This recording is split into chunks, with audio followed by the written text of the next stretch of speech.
வணக்கம். இன்றைக்கி மொத்தம் 27 நட்சத்திரங்கள் இருக்குது. அசுவனியிலிருந்து ரேவதி வரை 27 நட்சத்திரங்கள். இதில் ஒவ்வொரு நட்சத்திரத்தில் பிறந்தவங்களுக்கும் ஒவ்வொரு பலன்களை சொல்கிறாங்க. அது மாதிரி திருமணத்திற்கு எதை சேர்க்கலாம், எதை சேர்க்கக்கூடாது அப்படின்னு ஒரு பிரிவு வகுக்கப்பட்டிருக்கு. இப்போ நம்ம முதல் முறையாக பார்க்க போகிறது அஸ்வினி நட்சத்திரம். நட்சத்திரத்திலேயே முதல் நட்சத்திரம் இந்த அஸ்வினி நட்சத்திரம்.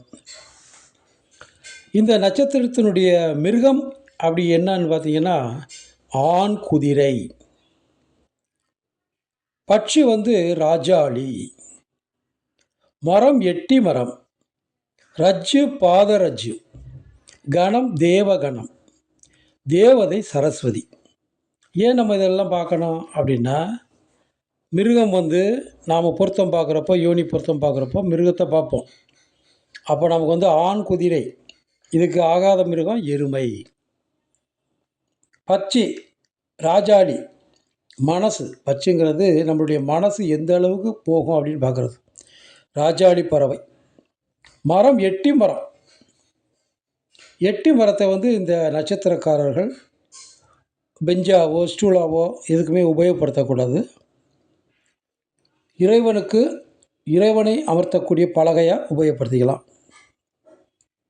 ரஜ்ஜு பாதம். ஏன் ரஜ்ஜு பாதம் நம்ம ஏன் பார்க்குறோம்னா, ரஜ்ஜுங்கிறது தாலி பொருத்தம் அப்படின்னு சொல்லியிருக்கோம். இந்த பாதரஜ்ஜோடு சேர்க்கக்கூடாது. தாலி பொருத்தம் இல்லைன்னு ஆயிரும். அது மாதிரி ரஜ்ஜு தொடை ரஜ்ஜு, இந்த மாதிரி வரிசையாக ஒரு ரஜ்ஜுவாக இருக்கும். அதில் நம்ம பாதங்களை மெயினாக நம்ம பாதத்தை இணைக்கக்கூடாது. இப்போ கண்டரஜ்ஜு, தொப்புள், சிரசு, இந்த மாதிரி வந்துக்கிட்டே இருக்கும். தொடை. இதில் நம்ம பாதம் ப்ளஸ் பாதம் சேர்க்கக்கூடாது. மற்றபடி பாகியெல்லாம் சேர்க்கலாம். சரி, இப்போ அந்த அசுவனி நட்சத்திரத்துக்கு பொதுவான குணாதிசயங்கள் என்ன, எப்படி இருப்பாங்க அப்படின்னா, தர்மம் செய்வதில் விருப்பமுள்ளவர்கள். இவங்க எங்கேயாவது ஒரு இல்லை அப்படின்னு யார் கேட்டாலும் மனம் இரக்கம் கொண்டு தர்மம் செய்வார்கள். மன தைரியம் மிக்கவர். எது நடந்தாலும் பார்த்துக்கலாம் அப்படின்னு தைரியம் அதிகமாக இருக்கும். அதே நேரத்தில் பொய் சொல்லாதவன். எந்த பொய்யும் சொல்ல மாட்டாப்புல. கூடிய வரைக்கும் நேர்மை இருக்கிறதுக்கு பார்ப்பார். தொழிலில் நேர்மையை கடைப்பிடிப்பவர். இவரை நம்பி எந்த தொழில் வேணாலும் ஒப்படைக்கலாம். சூதுவாதம் செய்ய மாட்டார், திருட மாட்டார், பொய் சொல்ல மாட்டார். இந்த மாதிரி அமைப்பெல்லாம் இருக்கிறதுனால இவரை நம்பி பொறுப்புகள் ஒப்படைக்கலாம். ஆபரணங்கள் அணிவதில் ஆசை உள்ளவர். நகை நட்டெல்லாம் போடணும், வாங்கணும் அப்படின்னு வாங்கி சேர்த்துக்கிட்டே இருப்பார். போடுறாரோ இல்லையோ அடுத்த பிரச்சனை. வாங்கி சேர்த்து கொண்டே இருப்பார். கோபம் உடையவர். திடீர்னு கோபம் வரும். சிவந்த கண்களும் அகன்ற மார்பும் உடையவர். ரொம்ப கோபச்சுன்னா கண்ணெல்லாம் சிவந்துடும். சாமர்த்தியம் உள்ளவர். எதையுமே இப்போ குடும்பத்தை எப்படியெல்லாம் கொண்டு போகலாம் அப்படின்னு சாமர்த்தியசாலியாக இருப்பார். மனிதர்களிடம் அன்பு பாராட்டக்கூடியவர். அன்பை ஒரு முக்கிய ஆயுதமாக அவர் கடைப்பிடிப்பார். யாராக இருந்தாலும் அவங்ககிட்ட ரொம்ப அன்பாக பழகக்கூடிய ஒரு அமைப்புள்ள மனிதர்.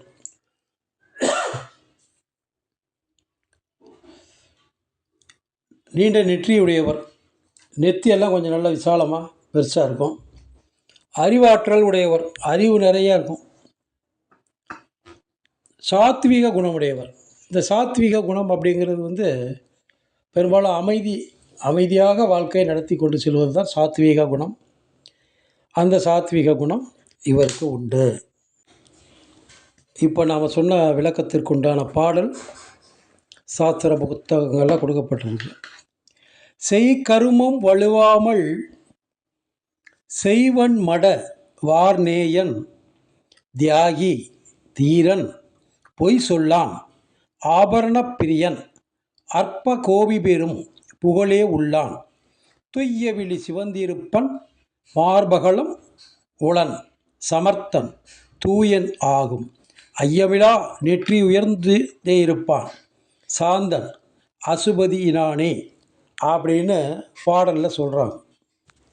இப்போ ஆணாக இருந்தாலும் பெண்ணாக இருந்தாலும் திருமண பந்தத்தில் அனைவருமே ஈடுபட்டு தான் ஆக வேண்டும். மனுஷனாக பிறந்தாலே திருமணம் செய்து கொண்டு தான் ஆக வேண்டும். திருமணம் செய்யாதவர்களை பற்றி நமக்கு இங்கே கவலை இல்லை. இப்போ திருமணம் செய்பவர்கள் எந்த ஜாதகத்தை சேர்க்கக்கூடாது, அதை முதல்ல நம்ம தெரிஞ்சுக்கணும். இந்த அசுவனி நட்சத்திரத்தில் பிறந்தா அசுவனி சேர்க்கக்கூடாது. ரெண்டாவது ஆயில்யம், மக நட்சத்திரம், கேட்டை நட்சத்திரம், மூல நட்சத்திரம், ரேவதி நட்சத்திரம், இந்த 6 நட்சத்திரங்களும் சேர்க்கக்கூடாது. ஏன் சேர்க்கக்கூடாது அப்படின்னா, இந்த 6 நட்சத்திரங்களும் பாதரஜ்ஜு, பாதத்தோட பாதம் சேர்க்கக்கூடாது. தாலி பொருத்தம் இல்லைன்றுவாங்க. எந்த ஜோசியர்கிட்ட போனாலும் அந்த ஜாதகத்தை அவாய்ட் பண்ணிடுவாங்க. ரெண்டாவது, எந்தெந்த நட்சத்திரம் சேர்க்கலாம் ஓரளவுக்கு நல்லா இருக்கும் அப்படின்னு பார்க்க போனோம்னா, பரணி, ரோகிணி, திருவாதிரை, பூசம், பூரம், அஸ்தம், அனுசம், பூராடம், திருவோணம், சதயம், உத்திரட்டாதி, இந்த 11 நட்சத்திரங்களை இந்த நட்சத்திரத்தோட சேர்க்கலாம். முதல்ல நாம் சொன்ன மாதிரி சேர்க்கக்கூடாத நட்சத்திரம் 6 போயிடுச்சு. சேர்க்கக்கூடிய நட்சத்திரம் 11. மொத்தம் 11 6 17 நட்சத்திரம். மீதம் உள்ளது 10. இதில் சுவாதி யோனி பொருத்தம் வராதனால அதையும் தள்ளிடணும். மீதம் 9 நட்சத்திரங்கள் தான் இருக்கும். இந்த 9 நட்சத்திரமும் ராட்சச கணத்தை சேர்ந்தவை. சரி, ஏன் ராட்சச கணம் சேர்க்கக்கூடாதா தேவகணத்துக்கு அப்படின்னா, சேர்க்கலாம், சேர்க்கக்கூடாதுன்னு இல்லை, சேர்க்கலாம். ஆனால் என்ன ஆகும்னா, வாழ்க்கையில் ஒற்றுமை இருக்காது. சதா சர்வ காலமும் ஏதாவது ஒரு பிரச்சனை இருந்து கொண்டே இருக்கும். மனைவி சொல்லுக்கு கணவனும், கணவன் சொல்லுக்கு மனைவியும் அடங்கி போக மாட்டாங்க. அங்கிட்டும் இங்கிட்டும் இழுத்துக்கிட்டு நிற்கும், சண்டை சச்சரவு. அதனால் இந்த 9 நட்சத்திரங்களும் கூடியவரை தவிர்த்து விடலாம். இல்லை, இந்த 9 நட்சத்திரத்தில் ஜாதக அமைப்பு நல்ல யோக ஜாதகமாக இருந்தால் சேர்க்கலாம். ஏன் அப்படி சேர்க்கலாம் அப்படின்னா, அப்படி இப்படி கொஞ்சம் சண்டை இருந்தாலும் மண்டையில் 2 தட்டு தட்டி உட்கார வச்சிடலாம், ஒன்றும் பிரச்சனை கிடையாது. அந்த மாதிரி சேர்த்து திருமணம் செய்யலாம். அதனால் இந்த நட்சத்திரக்காரர்கள், முக்கியமாக நான் சொன்ன அந்த 11 நட்சத்திரக்காரர்களை சேர்த்தால் வாழ்க்கை இன்பமாக இருக்கும். நான் முன்னாடி சொன்ன நட்சத்திரம் 6 நட்சத்திரம்: அசுவினி, ஆயில்யம், மகம், கேட்டை, மூலம், ரேவதி. அப்புறம் சேர்க்கக்கூடாத நட்சத்திரம்னு ஒரு 9 சொல்லணும் இல்லையா, ராட்சச கணம். இந்த நட்சத்திரங்கள்லாம் திருமண பொருத்தம் மட்டும் கிடையாது, நண்பர்களாகவோ உறவினர்களாகவோ எப்படி இருந்தாலும் நம்மக்கிட்ட அண்ட மாட்டாங்க, கொஞ்சம் தள்ளியே இருப்பார்கள். எனவே இந்த நான் சொன்ன இந்த 11 நட்சத்திரங்களில் நல்ல நட்சத்திரமாக பார்த்து திருமணத்தை ஏற்றுக்கொள்ளுங்கள், நண்பர்களை உருவாக்கி கொள்ளுங்கள். முடிஞ்ச தொழிலையும் அந்த மாதிரி நட்சத்திரக்காரர்களை வச்சு.